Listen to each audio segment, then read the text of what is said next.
Well, child development experts are calling for YouTube to ban AI-generated videos from the feeds of young users. More than 200 children's specialists, advocacy groups, and schools sent a letter to the CEOs of YouTube and its parent, Google.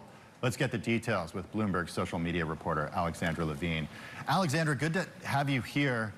The concern about AI slop, or so-called AI slop, well, in fact, that's what Google, or that's what YouTube CEO has called it in the past. How does that affect, or how do these advocates say that affects a child's brain differently than a traditional short-form video that may have been made by an actual human being?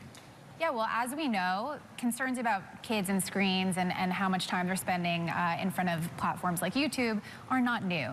What is new here is sort of the AI piece of this. The growing concern about AI in particular is that as young minds are developing, child development psychologists and other medical experts are worried that children are not going to be able to understand the difference between what is real and what is not, what is truth and what is not.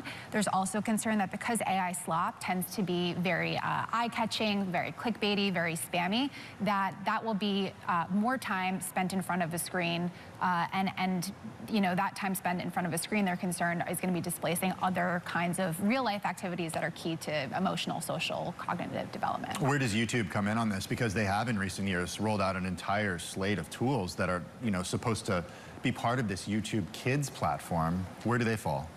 YouTube has said that their priority for 2026, or one of their key priorities for this year, is managing AI slop and making sure that YouTube remains a place where people want to be spending their time. They have said that they have labels that they show. I think these advocates are concerned kids can't actually read the labels, and oftentimes the labels are not actually appearing. And Google has put out this whole slate of AI tools, but the advocates really feel like that is putting the onus on parents and caregivers and the kids themselves to be trying to avoid and dodge AI-generated content on the platform versus YouTube actually taking the proactive step of just wiping it for younger users broadly. We don't have time to talk about this, but it enters the whole debate about whether kids should even have access to this stuff in the first place. So the story continues. It does. Alexandra Levine of Bloomberg News, thanks so much.